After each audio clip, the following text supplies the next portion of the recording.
बिस्मिल्लाहिर्रहमानिर्रहीम। अस्सलामुअलैकुम वरहमतुल्लाहि वबरकातुहू।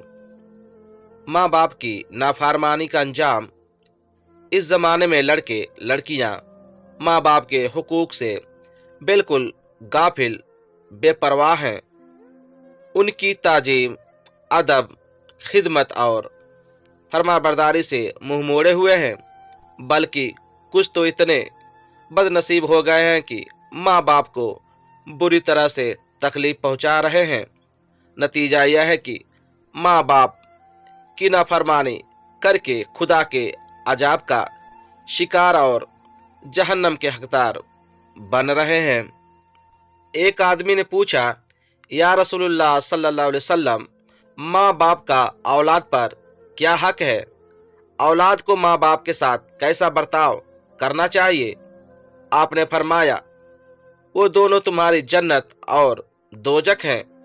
उन्हें खुश रखने में जन्नत और नाराज रखने में जहन्नम मिलेगी। बैकी शरीफ की हदीस है, जिस आदमी से उसके माँ बाप खुश होते हैं उनके लिए सुबह से ही जन्नत के दरवाजे खोल दिए जाते हैं। एक आदमी ने पूछा, या रसूलुल्लाह सल्लल्लाहु अलैहि वसल्लम, अगर माँ बाप ज्यादती करे तो? आपने फरमाया, अगरचे जुल्म करे तब भी माँ बाप को राजी रखना जरूरी है, क्योंकि उन्होंने ही तुम्हें इस दुनिया में लाया है, पाल पोस कर बड़ा किया है।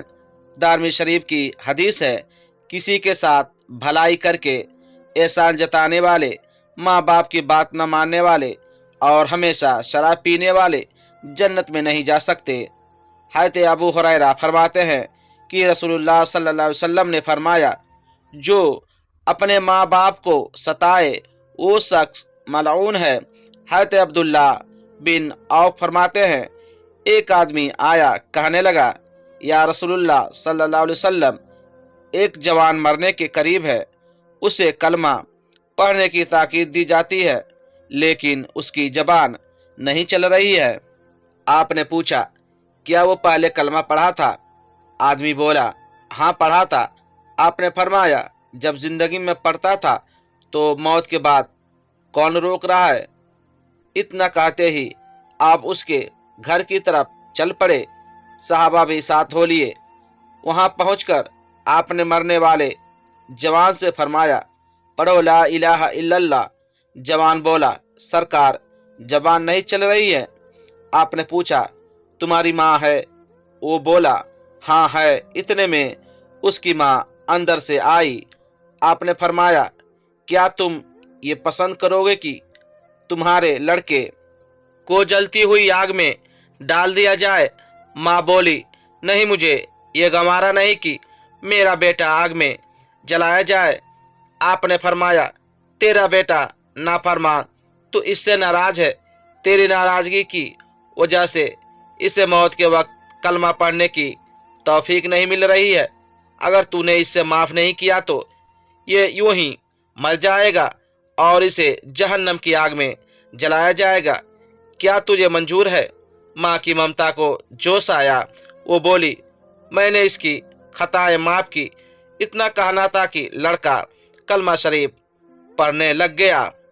मुसलमानों, इस हदीस से पता चलता है कि अगर हमारे माँ बाप हमसे नाराज़ हैं तो हमारी सारी इबादत बेकार होगी और मरते वक्त कलमा पढ़ने की तौफीक भी नहीं मिलेगी।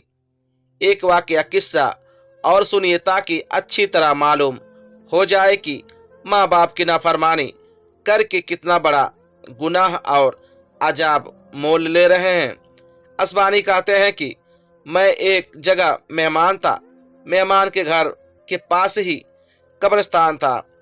असर के बाद मैंने देखा कि एक कब्र फटी, उसमें से एक आदमी निकला जिसका सर तो गधे का और बदन आदमी जैसा था।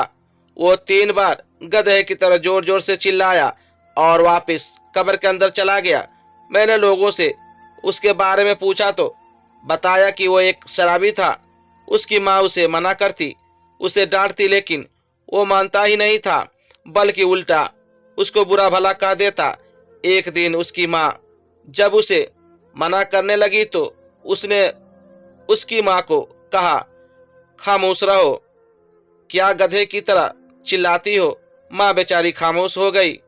खैर, एक दिन वो असर के वक्त मर गया और दफना दिया गया। उसी दिन से हर रोज असर के वक्त एक कब्र फटती है और वो निकलता है और गधे की तरह चिल्ला कर चला जाता है। ये नतीजा है उसके उस जवाब का जो उसने उसकी माँ को दिया था। भाइयों, तो पता चला कि माँ बाप की नाफरमानी और शराब पीने वालों को बुरी तरह अंजाम दिया जाएगा। जो लोग किसी वजह से अपने माँ बाप को तकलीफ पहुंचा रहे हैं, उन्हें सोचना चाहिए कि उनका क्या होगा, और माँ बाप अगर नाराज हैं तो उन्हें कोई नहीं बचा सकता। माँ बाप अगर नाराज हैं तो अल्लाह रसूल भी नाराज, और जिससे अल्लाह रसूल नाराज उसको तबाही और अजाब से कोई नहीं बचा सकता। आजकल देखा जाता है कि कुछ लोग अपने माँ बाप को छोड़कर अलग से आलीशान घर बना लेते हैं और अपनी बीवी बच्चे के साथ रहते हैं ताकि उनके ऊपर कोई जिम्मेदारी न आए। जैसे माँ बाप के आखिरी वक्त में लगने वाले इलाज के पैसे, उनकी दवाइयों का खर्चा, तरह तरह की बीमारियों के इलाज के पैसे वगैरह, वो खुद लाखों रुपए कमाते हैं लेकिन माँ बाप को कुछ हजार रुपए देने में झिझकते हैं और बहाना बनाते हैं। बीवी बच्चे के लिए तरह तरह के चीजें ले आते हैं लेकिन माँ बाप के लिए लाने को सोचते हैं। ऐसे लोगों का आखिरत में क्या हाल होगा, अगर उन्हें बता दिया जाए तो उनकी रूह डर से कांप उठे। उन्हें पहले ये सोचना चाहिए कि हम आज इस मुकाम पर कैसे पहुंचे हैं, इसके पीछे किसका हाथ है। जिस माँ ने कितना दर्द सहकर उन्हें पैदा किया और बड़ा किया, जिस बाप ने कैसे खून पसीने की कमाई से उनकी पढ़ाई लिखाई की और कामयाबी के मुकाम तक पहुंचाया। बहरहाल, सब दुआ करो कि खुदा हमें माँ बाप की फरमाबरदारी और उनकी खिदमत की तौफीक बख्शे और हमें जहन्नम के अजाब से बचाए। आमीन। अस्सलामु अलैकुम व रहमतुल्लाहि व बरकातुहू।